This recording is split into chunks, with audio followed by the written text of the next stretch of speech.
right, welcome. And let's start with a prayer. You can just take a moment, eyes closed, but gazing slightly upwards. Always pulling ourselves to the highest potential, right at the seat of the highest consciousness.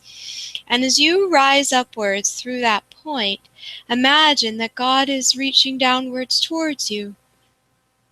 Just so there's an integrative approach of stepping up and calling in. Even though we're visualizing something outside of ourselves, remember that God is within you.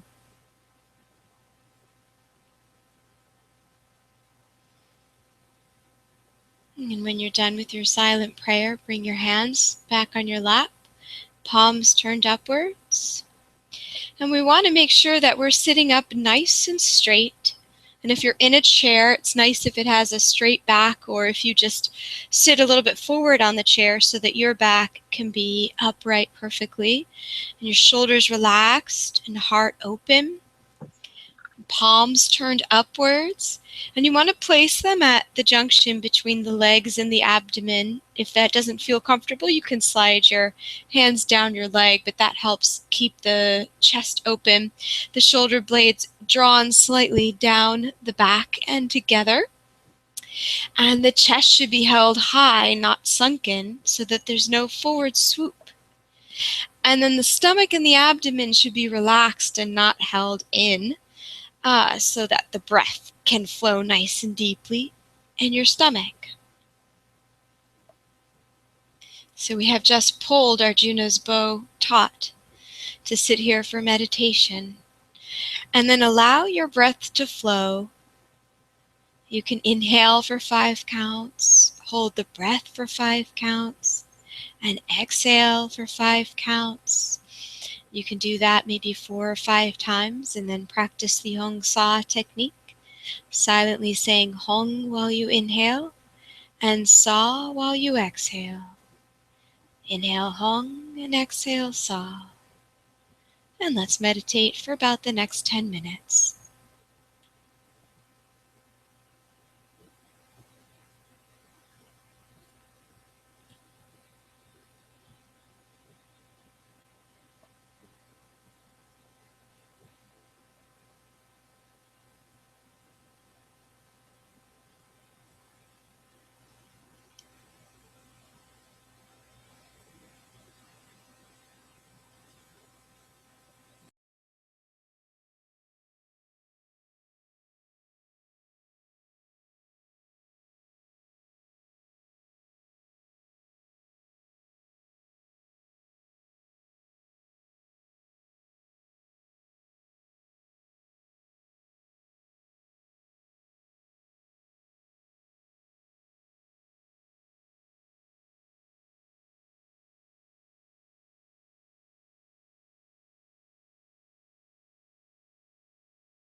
as you spend the last couple minutes of your meditation in silence, it's nice to do that without any specific techniques, but still keep your focus on one of the aspects of God and at the point between the eyebrows. So you may be thinking about light or power, energy, calmness, peace, love, or listening to the sound of Om within,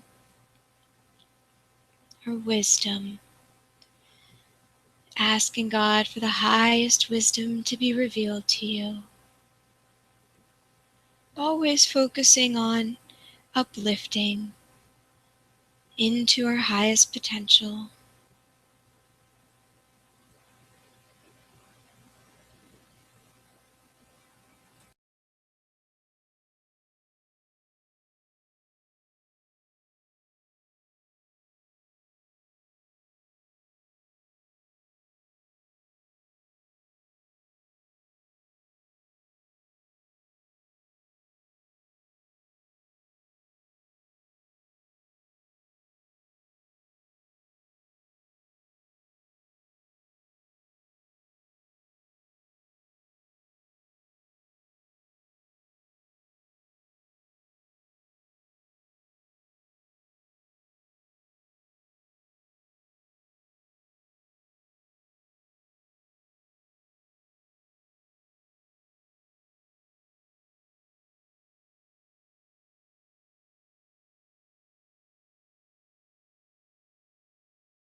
Om.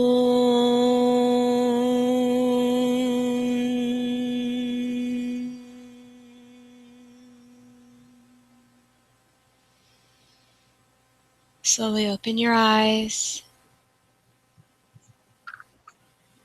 Bring your awareness back to the room you're in and back to your computer screen.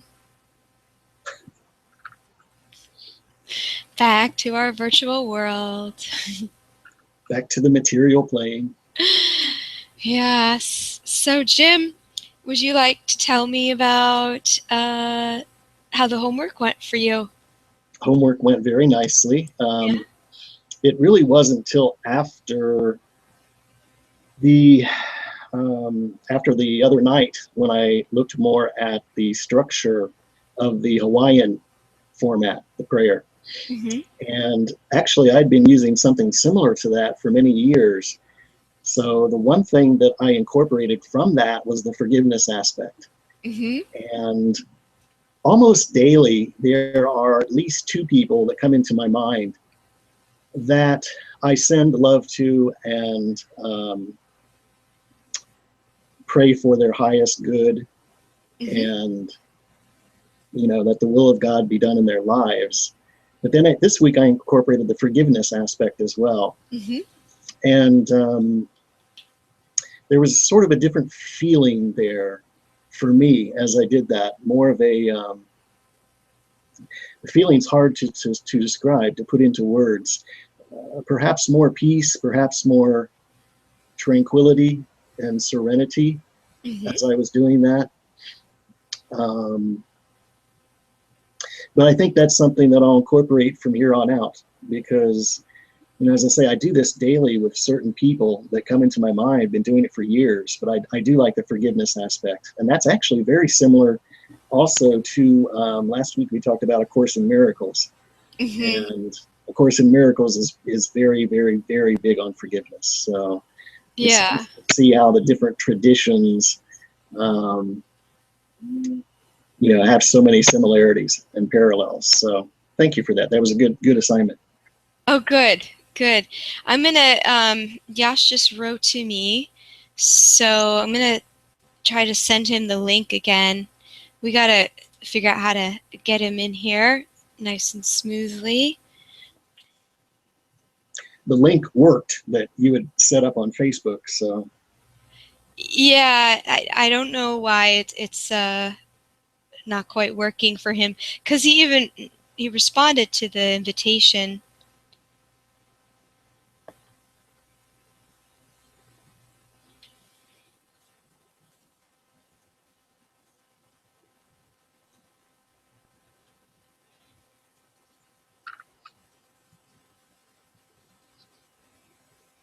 But I'll send him the Google Hangout link and the YouTube link. And then maybe he'll get in like he did last time. yeah. Yeah, I was hoping he would remember what he did last time and do that again. Yeah.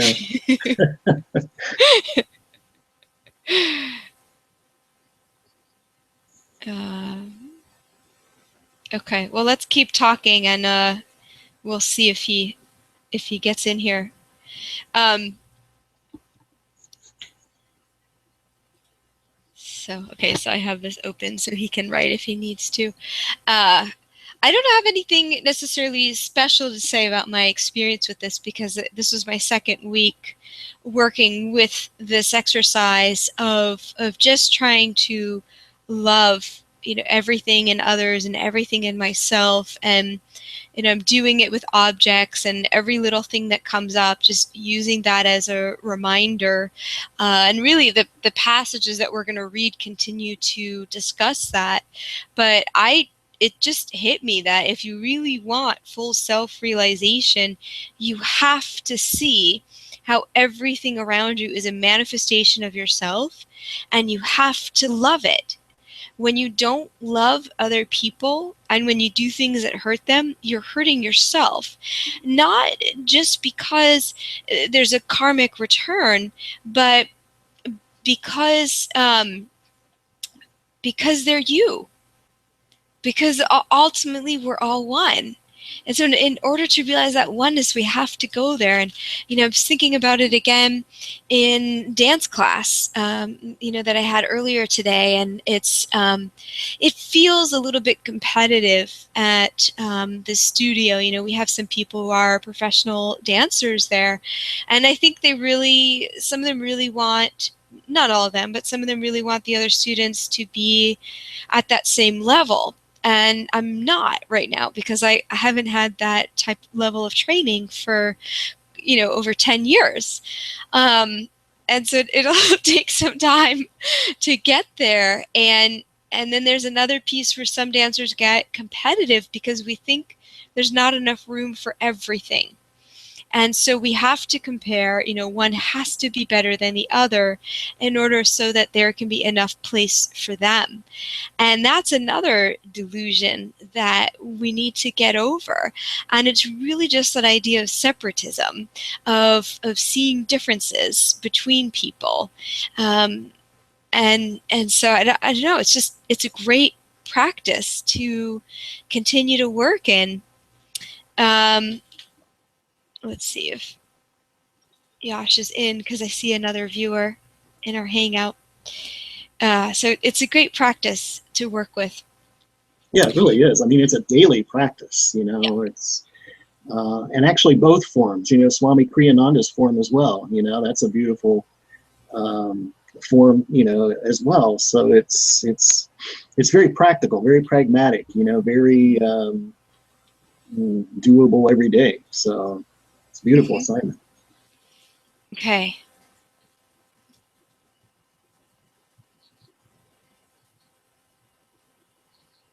He's stuck in the middle world. Yeah, I know. He's stuck.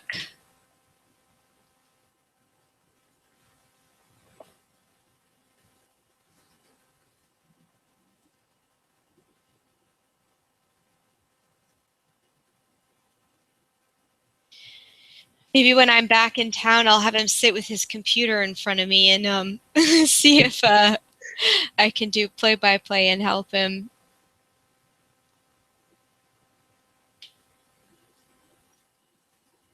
Let's see if he wants to comment on the homework or if he's still busy trying to get in.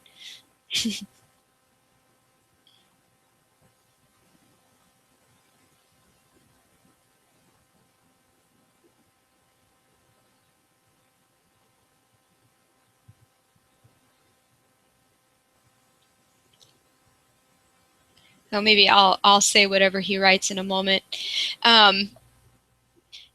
Jim, why don't you just read 6.5? That's where we're at. Okay. So not the text afterwards, just the actual stanza. Okay. 6.5. Let man uplift himself by his own effort, and let him not debase himself. Indeed, oneself is his own greatest friend, or, if he so chooses, his own greatest enemy. Mm-hmm. And you can see this is really in line with what we were talking about with the homework. Mm-hmm. And so that discussion continues a little bit here. And there's this comment here that says conditions are always neutral. They only appear good or bad, joyful or sad, fortunate or unfortunate, owing to the positive or negative attitudes of and expectations of the mind. And that's from Yogananda, of course. And part of this understanding is really understanding that there's potential for all good and all bad within our own selves. And so whatever judgment we may have of others, that's in ourselves. And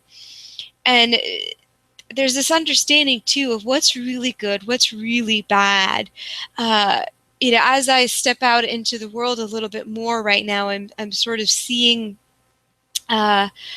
just a little more flavors, than I'm used to, and hearing some people, making judgments, about themselves, about others, about their appearance, let's say, as an example. And I haven't been exposed to some of those types of concerns for a while. And, just reminds me kind of the influence that we get from our culture, even within Ananda, within any type of group, we sort of create some story of what is the way to be, what is the right way. And then we have all of these people trying to be that, and then making judgments about what is different, or judgments about ourselves when we don't match that idea that we've created. And I do this in dance class too, is just try to remind myself that it doesn't matter physically necessarily how well I dance. It matters where I put my consciousness. And that's our goal. And it's getting to the center point of the duality. And when we're in the duality, when we're in the up or the down, we're not in that center point. We're not in the ideal either. Swami Kriyananda, he made this statement in the passages that I've been reading from him, is we all have an internal battle going on inside, whether or not we know it. And we feel good when the right side wins and bad when the wrong side wins. Trouble is, we are on both sides. We are on both sides because we're everything. And we can remember, though, not to make this judgment as what's right, what's wrong, what's good, what's bad. But what's the center point? What gives you really that full consciousness there? And then the other piece I like to think about is when you think about everything being within you, you can choose which direction to go. And also that everything is perfect. And I know Yash is watching on YouTube now. He didn't quite make it into the hangout with us, so he's hearing this. And we've talked about the Enneagram before and figured out that we're both ones on the Enneagram. And it's this striving for perfection. And so you get very good at sort of making judgment calls around what you see around you, because there needs to be a specific direction to go in order to get to perfection. And so you sort of have to dispel some things and make some things right. And what a relief if you can have those moments where you just say everything is perfect. And all you need to do, what I try to think about, is just go into the center point of it. And then say that's within me, and what's perfect is loving it and loving everything. And it's a great softening aspect. And Yash, I mentioned at the beginning here that really this is the path towards full realization, is realizing the unity with yourself and others through every single thing that happens. And there'll be a stanza as well in this section that we're going over, which also talks about like objects. It talks about weather, and so we start to look at the weather as being a manifestation of our inner self. And I was thinking about this earlier. This I've been walking around the city streets of Portland the last couple of days looking for an apartment, I guess the last 3 days. And, there's all this noise and there's nowhere to go to get some quiet because I don't have an apartment there yet. And so you're stuck in the noise and the movement and the impact that has on you. And so today, because I've found an apartment, and so I don't have to necessarily keep looking. And so today I went to ballet class, and I said I'm going to go and sit in my quiet room where I'm staying, and then I could feel a little more relaxed and revived, and I can get a bit of work done and planning for the move and planning for the Gita study tonight. And there was this drilling and there was hammering, and it's like right over my head, and these walls are thin, and that was just going on and on and on the whole day. And there was this thought, I could hear it, I could see it so easily. Gosh, everything would be fine if that outer thing, the hammering, would just stop. And then, I remember the hammering will not stop until I stop getting bothered by it, because it's going to come to me to teach me. So every little thing, I think about the weather as I'm looking at apartments. One guy was saying, we used to not bother to get AC units in Portland, but now we are. Wow. And it's not necessarily so much because of the weather shifting. It's just because we've decided that we're more sensitive now, and we have more trouble dealing with these environmental factors. But the being affected by heat, being affected by cold, so much of that is in our mind. The body gets messages when you need to make it safe. If it's too hot, like a fire, if it's too cold, like below freezing, where you're going to get, frostbite, you need those messages. And they come through pain. But these other layers that most of us are impacted by are not going to kill us. And so it's really within us to learn, how do we deal with it? There's this I arrived in Portland and it was like 100 degrees outside, and I drove 9 hours, and then I got out of my car and I started walking because I wanted to maximize the amount of daytime hours that I had to be looking for an apartment. It's a very competitive thing. And I just hadn't been outside, and then I was feeling it, and I was like, wow, that's a lot of power of the heat. But let me just feel that, but not let it impact my inner being. Yeah. Yeah. Okay, Josh. Let's see. Yash is writing something here. I find it difficult to accept something bad when it's also not what I want. Okay, well, there's a lot of meat in that statement, because often, for one thing, what we want or what we think we want is not what we want. And that's part of it, but it might really, really not be what we want, but we have not overcome it within ourselves, or we have not created enough clear focus within ourselves to overcome it. And so it's because, remember, the outside is a manifestation of the inside. So whatever gets developed out there is really a reflection of what's going on inside. And some of it is a message saying, oh, that is really what I want. And sometimes it's a message saying, this is where I need to grow. This is where I need to get more firm and more steady in what I want. I've been watching that process very, very closely too, because as I've been making these changes in my life, which seem to be going against the grain of the people around me, and even, there's just so many things I'm doing that are against the thought process of a lot of people around me. And so they're like, well, what about this? What about this? Why don't you try that? And I just have to go, no, no, no, no, no. And I have to say to myself, am I really steady with this? Am I really confident of that? Let me rebuild that and restructure that within me to get to the absolute confidence so that nobody around me starts questioning. And it's great, because then I start getting messages like, I ask my guru. I should tell you guys this. This is kind of fun, but I've been asking Yogananda throughout this process, and Swami Kriyananda, make sure you guide me. Send me in this direction. If you want me to stop, you have to make it clear to stop. And right before leaving for the trip, or as I was driving here, I have some people that, I don't know, they're kind of like the angels in my life, where they keep an eye on me, and then they send me messages out of love, or predictive messages to help me. And so this one man sent me a message, that as long as you keep doing the spiritual work that you're doing, that everything will be all right. Everything will be fine. And, one of my stresses is in going in this direction is, how am I going to get enough money to live? And so just thought he was addressing that, because I just so powerfully want to keep doing the spiritual work and not subside to getting a job just for money. I just really want that money to come in doing what I feel I should be doing in this world. And I have to accept, if it ends up being something different, God wants me to have a lesson through a different activity.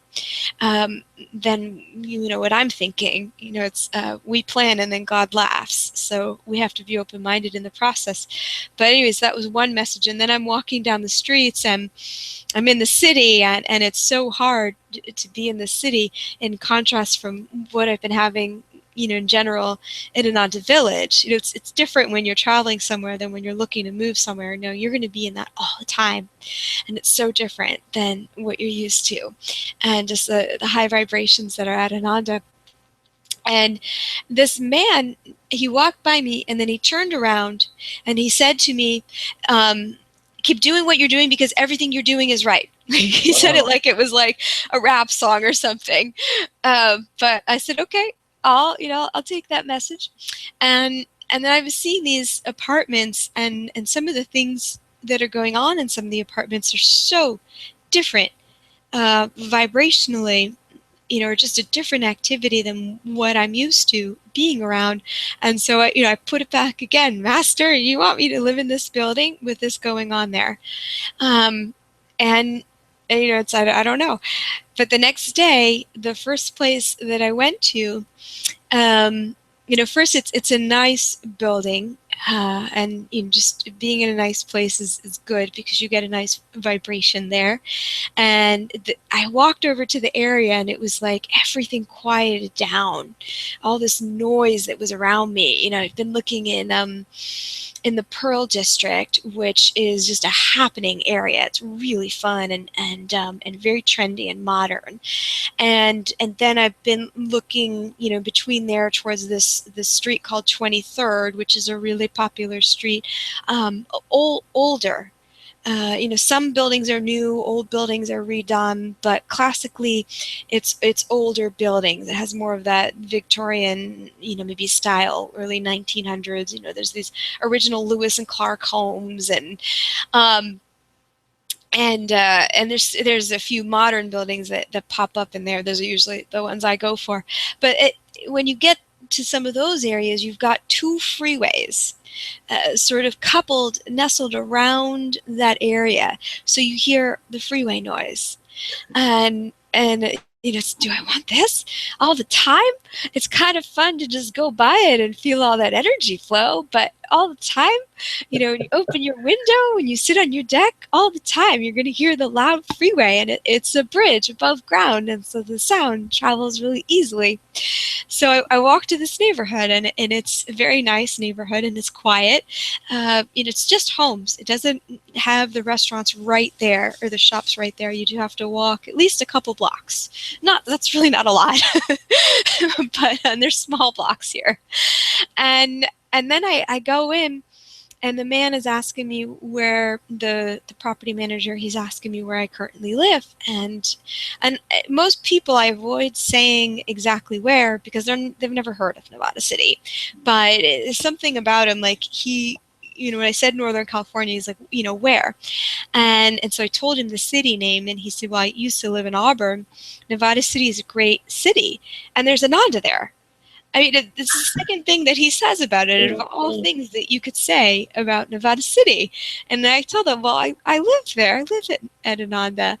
And he says, oh, I visited there when I lived in Auburn, and I used to go to the temple in Beaverton, the Ananda temple. Wow. And now he goes to Shambhala. But I knew, that was a good sign. And I mean, out of all these apartment buildings and all these people managing them, I mean, how do you find people who've been in the same path as you and have that understanding? And it's a smaller apartment than some of the other ones that I've seen, although the price is good for what you get. The quality is excellent, and the energy felt good. And maybe it's not the ideal location for me in the building, but the energy just felt good. And I walked out sort of going the route of, let me finish looking at all the apartments before making a decision. But as I walked away, I just went, I need to turn around and go put in the application because I don't want somebody else to get that apartment.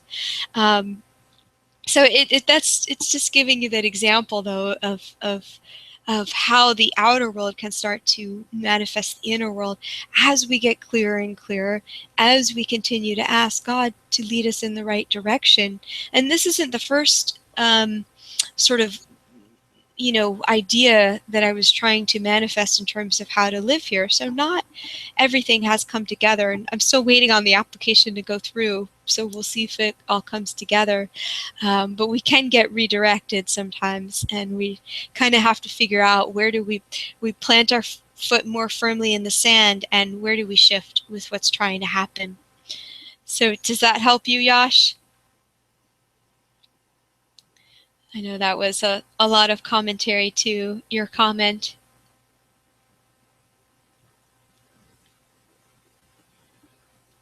Okay, I don't see you writing, so I'll keep going. And maybe, Jim, why don't you add in a comment there, and that'll give Yash another moment in case he wants to write something.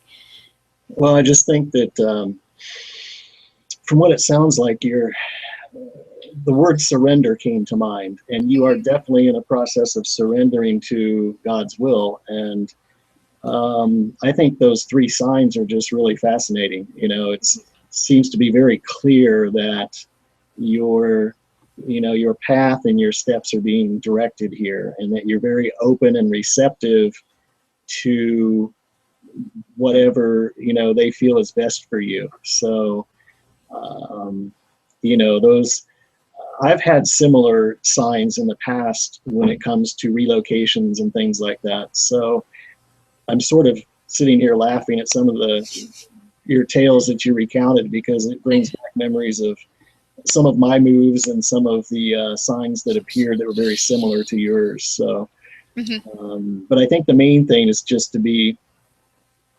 open and receptive and surrendering, and allowing yourself to be directed to wherever you're meant to be. So to me, that's again, we go back to what we were talking about last week, which is ego and spirit. And your ego is being put asunder here, put aside, laid aside, and you're very receptive to spirit's leading during this time. So things will continue to unfold. It's as long as the attitude of receptivity and openness is kept, I believe the path will continue to be made clear, and each step will take you closer to your destination. So I think this is fascinating examples. It's Yeah. very cool, very cool. Yeah. Well, my boss and his wife are moving to Portland as well. And once they, decided that, we're going to check out this direction, things fell into place very fast for them and very, very nicely. And then my boss, I'm still calling him my boss, even though he's not my boss anymore. But then he he came out to Portland to find an apartment, and um he what was I gonna say? Um he it's just not easy to get a place here. And I talked to him on his last day, that towards the end of the day, and he was like, I might be going home without an apartment. And he's like, I'm wondering if this is the right thing for me to be doing, because this isn't going smoothly. And I don't know if I had said this to him at that moment or not, but that's just that little test, from God to say, are you really sure? Are you really ready to take this direction? It's, if he just perseveres, then whatever the little negative things that are doubting, that are against that, they don't win over. You conquer that if you keep moving. Mm-hmm. So, and it did. He got a place, and that went very smoothly, and it's a very nice place, it sounds like. So we can move in that direction. There's a couple more notes, even just about this passage, that I put in here, but we were really talking about a few of the stanzas from this section at once. But I was listening to Asha's talk about these passages, and she was stressing for a little while about making sure that your mind doesn't. Oh, let me see. Yash put a note in here. Let me read it. I was thinking more of things that are really difficult to accept, not only because we think we don't want them, but also because we believe they are wrong. Oh, okay. So yeah, if you believe it's wrong, then you think you shouldn't accept it. But that's where we get to learn to be open-minded as to what's wrong and what's right, and let God redefine that, or just be open to the fact that maybe there is no wrong necessarily. Uh, yeah, that's a whole discussion in itself. And but anyway, so what Asha was talking about was making sure that the mind doesn't go blank.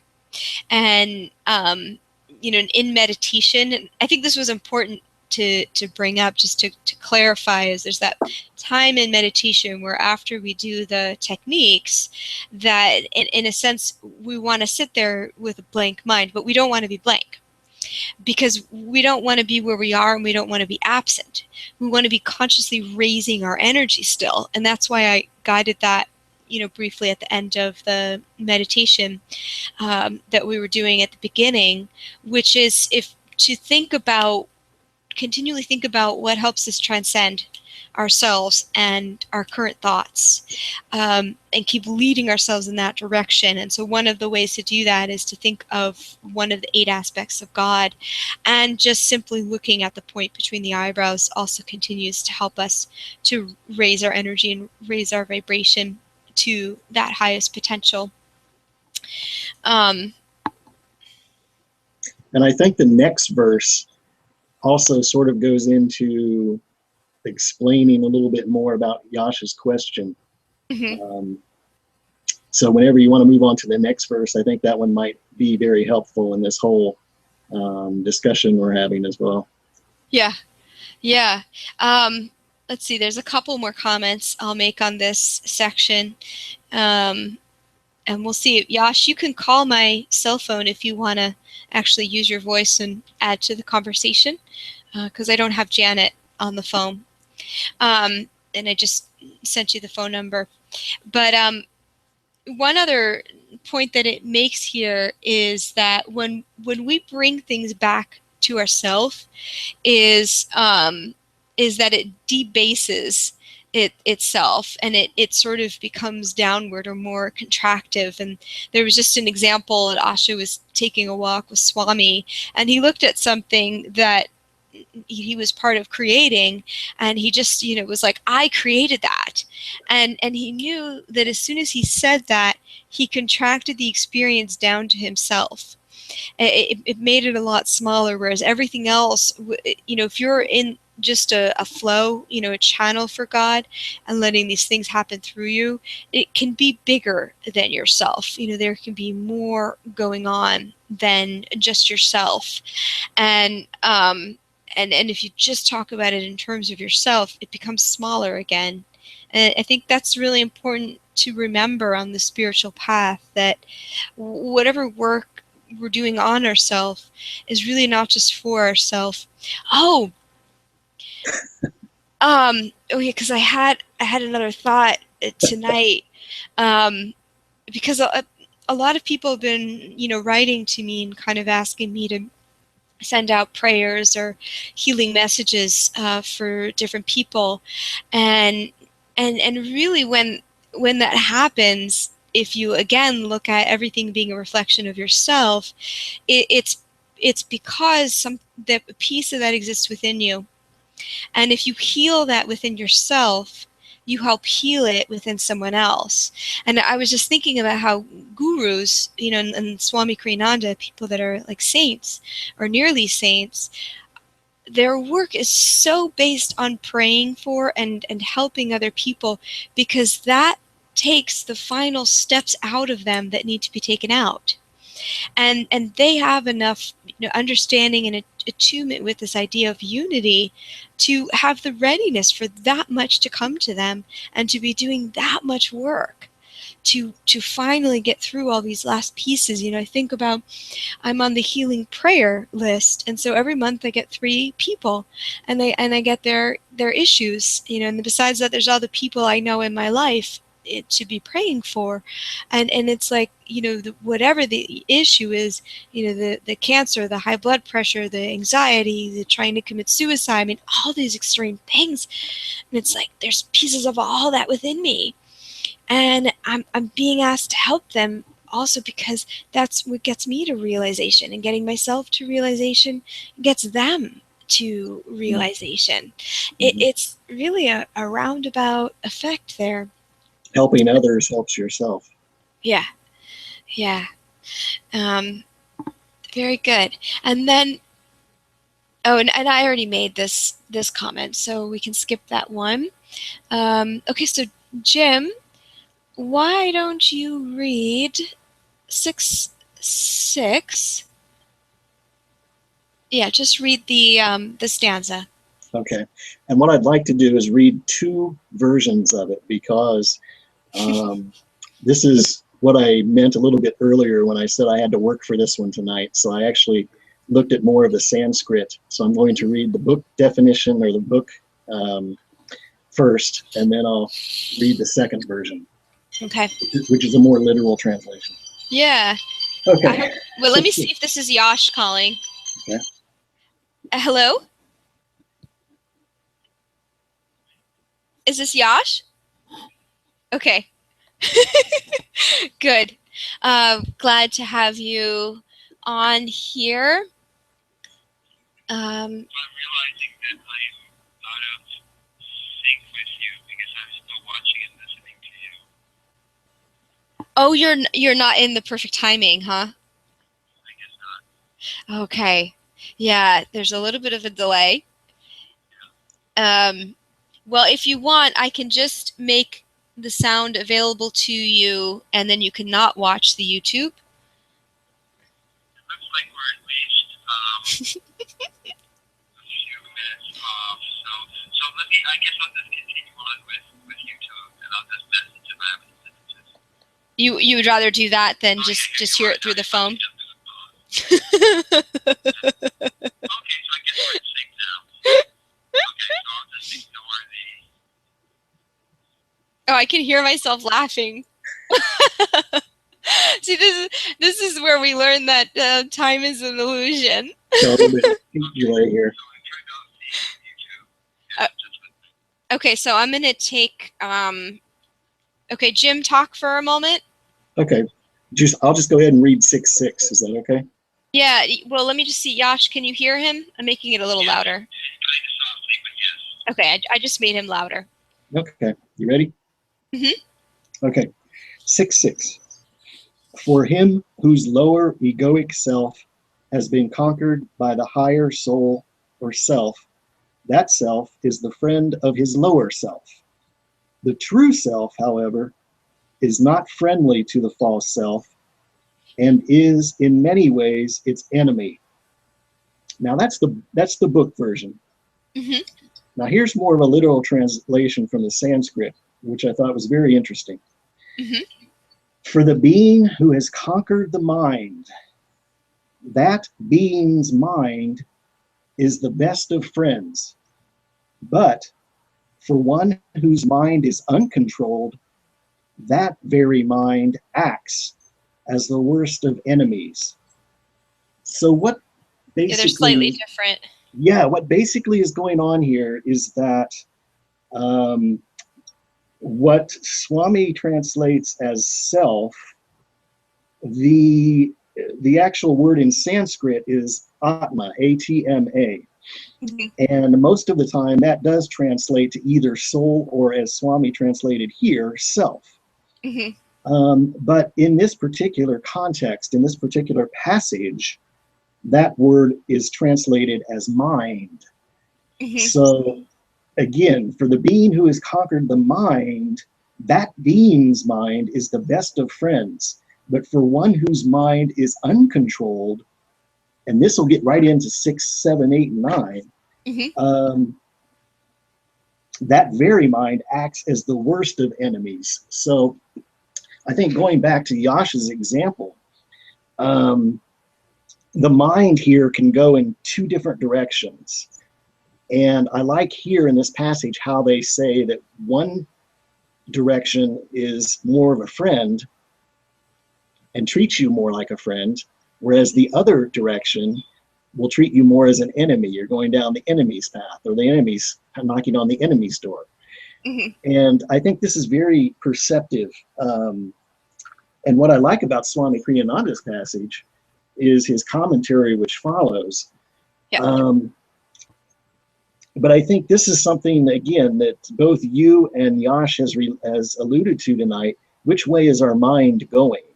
And it's always, we're always going to have the temptation to go perhaps in the wrong direction at times. But then again, we can redirect our mind more up to the spirit. Mm-hmm. And again, the spirit here is equated with friend, whereas enemy is again more equated with ego. Mm-hmm. So which mind do we want to follow? Which direction do we want to follow, to put our mind towards? Yeah. And so the quicker we can realize thoughts like, I'm getting down on myself, or I'm listening to the wrong voice here, the quicker we can realign to spirit and to our friend, Mm-hmm. our friend's voice. Mm-hmm. So I think this is a beautiful, this 6:6 is a beautiful passage in terms of using the word friend as a direction that you can choose to put your mind towards. Mm-hmm. Does that make sense? Yes. Yeah, it does. That's definitely.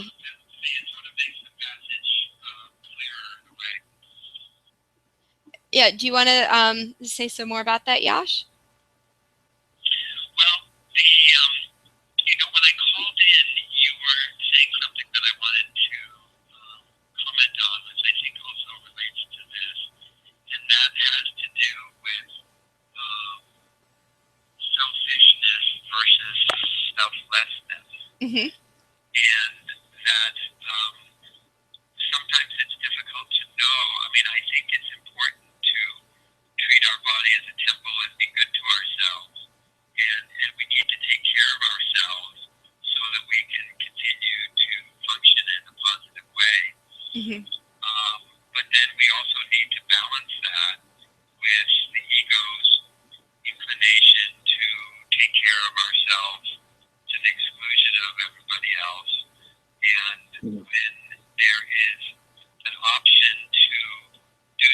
another person that is going to be difficult for us.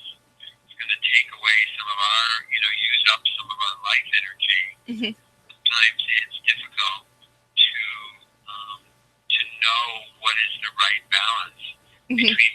You could, for instance, just give to other people until in an extreme example, you could work yourself to death literally by trying to help other people, and then the time in which you could help others would be greatly foreshortened. Mm-hmm. So it's a matter of finding that balance, which I think also relates to knowing, being able to identify when something is an egoic urge as opposed to a healthy sense of self-preservation and taking care of ourselves. So the way that relates to what Jim was just saying is, I thought that the second version of the passage that he wrote was really, really clear, but still sometimes it's difficult for us to identify what is the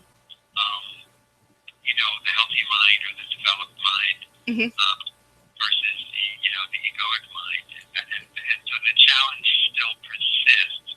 Yeah. By being able to identify things properly. Yeah. Well, it is, and it's hard.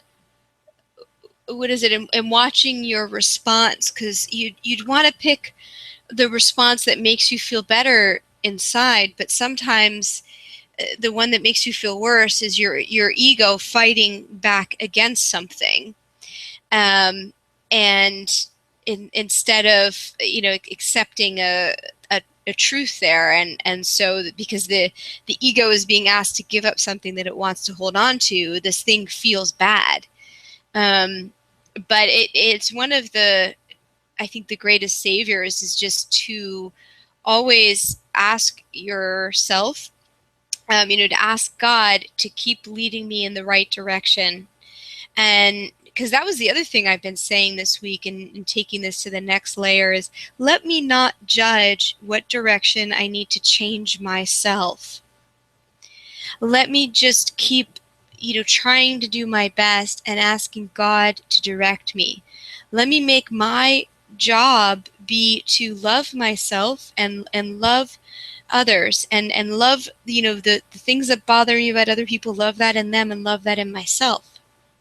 And that's my real job. And then the judgment as to whether or not this thing needs to exist in me, and in what way it needs to exist in me, and to what extent it needs to exist in me, is God's decision. And that was a relief too, to start saying that instead of pushing myself to change. It's like, just accept myself. Like, let's say I still continue having this thing that feels like a fault that agitates me. So love that. Love that exists, and don't worry that it exists. Let God take care of it. Just surrender it all to God. And that's one of the reasons I think it's so important that our lives not be too full all the time, that we have moments of quiet. Mm-hmm. Because I find that I can only really remember to ask and then listen clearly Mm-hmm. For guidance when I'm in a calm state. And if I'm frantic all the time, even if I remember to ask, I feel like I'm just not in a listening state. Yeah. Good.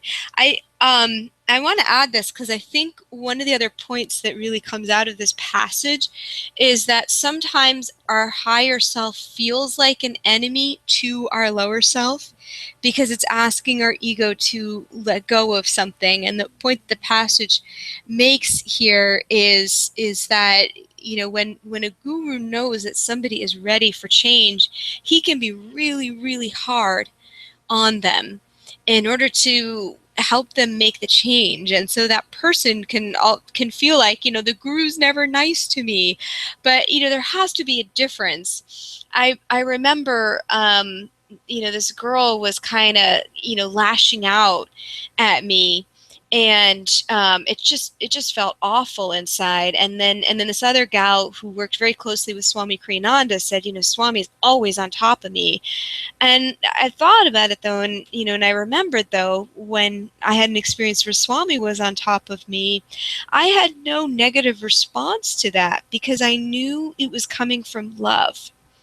This girl who was lashing out at me, there was something going on in herself and a conflict within herself that she was throwing out on me. But when it was coming from Swami Kriyananda, it was generally, as far as I know, not an internal conflict in him, but his hope to change ourselves. And from a different perspective, one of the longtime members that I met with at Ananda, she told me, that she started crying when she told me this, that she felt bad that Swami Kriyananda was not harsh on her, that he was very kind and loving, because she felt like he was doing that because she wasn't ready to be pushed in that way. So that it's like she wanted that enemy because she knew that's what really gets her, but she could feel Swami's love for just working with her in the way that she was ready. It's really sweet. I'm curious to hear Jim's comment about identifying the difference between our I forget the exact word, the developed mind or the mature mind or versus the egoic mind. Oh, could you hear that, Jim? No, I just heard the first part about how he was curious about Yeah, identifying something. he wants to, yeah, sorry, I moved the phone to the wrong place. He wants to know if you can define more of what you think the difference is between, sort of the egoic mind, the developed mind, the defined mind, the different types of mind that you were talking about. Yeah. Specifically, if he's had challenges with identifying which is which. And I want to go back, Yash, to what you were talking about, if I was understanding you correctly, about how sometimes I think we all struggle with, we give so much to others, and yet there comes a time when we feel we either need to give more to ourselves or we want others to give more to us than what we're currently experiencing. And I think this goes back to the egoic mind as well, because I've been sitting here the last 2 or 3 minutes sort of pondering this, like you say, it's sort of a dilemma, because when we do give and give and give and give and give, there's going to be a point where our ego says, well, wait a minute, I need some too. Yeah. And I think we all reach that point, and yet to me, what I was hearing during these last 2 or 3 minutes is this question arose in my mind: who is the doer? Who is the doer here? Mm-hmm. When we say that we give and we give and we give and we give and we give, and we're not,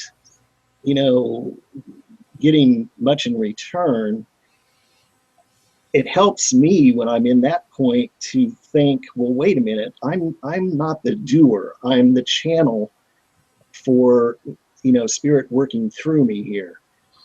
And I remember going back to my 6 months at Ananda 10 years ago, there were some tasks that I just did not like to do. Gardening was one of them. I am not, by talent or by nature, I do not enjoy gardening that much. And during those times that I was gardening, I had to catch myself quite often, actually, and say, well, wait a minute, who's the doer here? And once I was able to take that approach and allow spirit to move through me, and to, as Yash said, I think I needed to, the times that I quieted myself and got more in a reflective, meditative state, then those thoughts didn't bother me so much. The thoughts that say, well, why am I gardening? I'd rather be doing this. I'd rather be cleaning toilets, But I think certainly on the one hand, there was ego there. And yet also once we're able to hear the ego, then we're able to correct it. And then that's when we're able to get our mind back to what 6-6 is talking about, being a friend, going the friend's route. But I think Yash brings, man, that's a beautiful point he brings up in terms of how much do we give to others? Mm-hmm. And then do we allow ourselves to be depleted in the process? But in reality, we're not the doer. Yeah. So That's the bottom line. I want to add to that, because I think that saying, who is the doer is a great way to think about that. And another, way to think about that is to remember that you are a part of the whole, going back to this idea of unity. And so you're the doer, others are the doer. I mean, God is the doer through you. And when you do things for others and when you do things for yourself, it's the same. It's the same thing to do something for yourself or for others if you equate everything as united. When you consider yourself separate, that's when it becomes more of a challenge to do something for yourself. And so there's just this idea of, what is the intention? What is coming with that idea of doing something for yourself? So that would be the question that I would put out there. And I know I'm just, in this stage where I'm trying to do more and more for others. And then it hit me, though. I mean, the last couple of days, I've just focused on looking for an apartment. And there's all these things that I could be doing for others. And, people were writing to me, asking me for prayers and asking me to write a testimonial. And it was like I could put a couple minutes to those things, but most of the bulk of the time was looking for an apartment for myself to live in. But I realized it felt like it was all in the same flow. Because it's all a choice to do what I'm supposed to do in this world, to do what God is telling me to do. And yes, the apartment is for me to live in, but that's it, because I'm a part of that piece, and that needs to happen in order to do the other stuff anyways. And that's the message that I'm getting, is to, move to the city and spend all this time, looking for an apartment. And, I'm very specific and I'm very picky, and I've got this Excel list, but I'm looking for a good vibration, in the place, and looking for the right thing. And it kind of works out that, if I put the energy forward, even if I don't need the Excel list in the end and just need intuition, but just putting the energy forward of raising the vibration to the highest potential, I think is what brings back that moment of intuition of really getting the right thing. But there's an experience I was having a couple weeks ago, and I was at a fair, and I just, I probably very frequently push myself too much to do too much. And so in the middle, or 3/4 of the way through this day, that I was booked solid with appointments, because I had somebody who was helping me at the table there, and she told people to sign up, and they did for the entire day. And there were no breaks. I didn't even eat, because there wasn't time for that. And in a moment, I'm in the middle of doing a healing on somebody, and I could feel I was getting tired. And I just had to say, I know everyone has like a break point as to how much they can keep giving before they need to give to themselves. But I just said, God, I want to keep surrendering my life. I want to keep giving. And I'm here in this situation. I have appointments booked still to the end of the day. I want to follow through with this commitment. God, I need you to give me the energy. I need to get fed just by these moments of connection to you. Mm-hmm. And by feeling that inside of me, that has to be enough to feed me so that I can feed other people, because this is the situation I'm in that moment. And shortly after that, I forgot about being tired. Yeah. And so the deeper we get into, meditation, then and into finding that inner happiness, then the easier it is to tap into that and to be revived by it, to be completely replenished and taken care of it. It's just, I've noticed over the years, the more I do that, the less I need from outside. What did you want to add, Jim? Yeah, I was just going to say that's a perfect illustration of 6-6, where it talks about the mind being a friend of spirit. Because what you did is you did the surrender and say, I want your will to be done, not mine. Even though I'm tired, even though I'm fatigued, even though haven't eaten, I'm hungry. Yeah. You directed your mind toward spirit. So here comes the friend aspect. Yeah. It's a beautiful illustration. It's perfect. Yeah. So I want us to read 6-7, 6-8, and 6-9 because we've already been talking about it. That way we can start anew next week. So Yash, would you just like to read those stanzas? 7, 8, 9. Yes. Yeah. The tranquil sage who has conquered the lower egoic self abides ever in the supreme self. He views with equanimity all the dualities, cold, pleasure, pain, praise, and blame. That yogi who is blissfully absorbed in the wisdom of the self is known as being unshakably united to spirit. Unchangeable, the controller of his senses, he views with equal mind a clod of earth, a stone, and a bar of gold. He is a supreme yogi who gazes equally upon patrons, friends, enemies, strangers, peacemakers, those who cause trouble, relatives, the virtuous, and the ungodly. Very good. Perfect. I had this beautiful moment on one of my planes, flying. God, both my flights on the last trip really didn't go that smoothly. Normally things are fairly smooth for me when flying, but this was not, and I kind of knew it was going to be like that beforehand. And so on the way back, it was like my first layover was really short, and so I ran when I landed, and then that flight was delayed, and then it was so delayed that the next place where I had a long layover became shortened, and I landed there, and I had to run, and then I got to that plane, and that one was delayed, and I don't remember which plane it was, but people just tend to get frustrated when the flight is delayed because maybe they're trying to catch another plane, they're excited to get home or get to the place they're going, tired of traveling. They have got plans going on that they have to change and they don't want to change them, or everyone else is moody around them, so they get moody, whatever it may be. And so we have this woman coming on, and she had other flight delays, and she was on standby, and so her husband and her son were all, and a very young son, were all split up. Nobody was together, and she didn't want her little son to fly alone. And one of the seats, it was in between. It was in front of me, I think, or it was next to me. Yeah, no, it was next to me. It was, in between this other gentleman and me. And so since we were the first row, she asked the gentleman, I'm split up from my son, but, I don't want to be traveling alone with him. So we have these seats, could you make a trade with me? Which one do you want? And he was so frustrated that this was going on. He's like, okay, fine, I'll move. And he could have just said no if he really didn't want to move.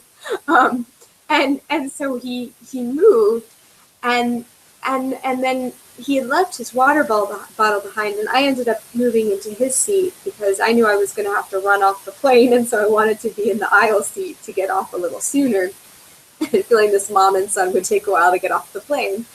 And I noticed he left his water bottle behind, and I just took it so lovingly. I could just feel that in me, and gave it to him.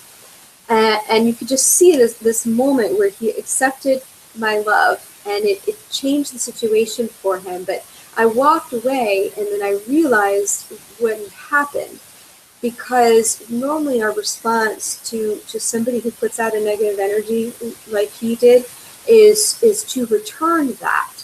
But I had such a desire to just love everyone, no matter how they're acting. And I pray I can do that in any circumstance when somebody's acting against me personally too.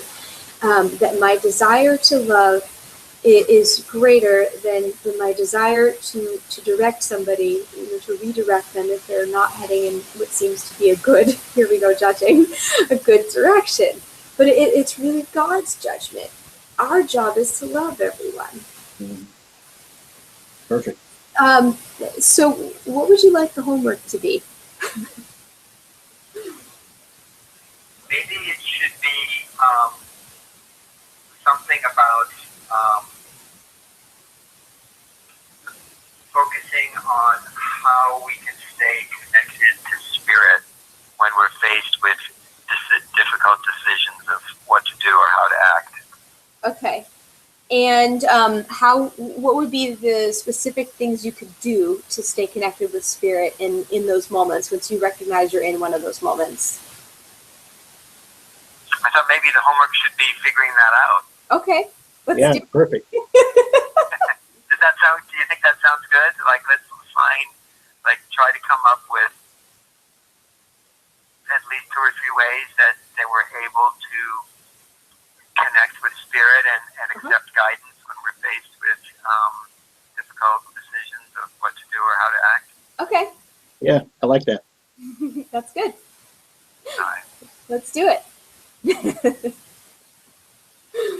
Okay, guys. I have a good teacher for figuring out homework. Okay, good. So, Yash, stay on the phone for just a moment so I can ask you a technical question about how to fix things on your end. But anyways, That would be great. I'll thank you both for coming and being here, and many blessings, and it's a great joy. And then we've got our next one next Tuesday, 6 o'clock. Right on. Thank Same you. time, same place. I'll be somewhere else, but same place in the virtual world. Bye-bye. Bye-bye. Bye, Jim. Bye, Yash.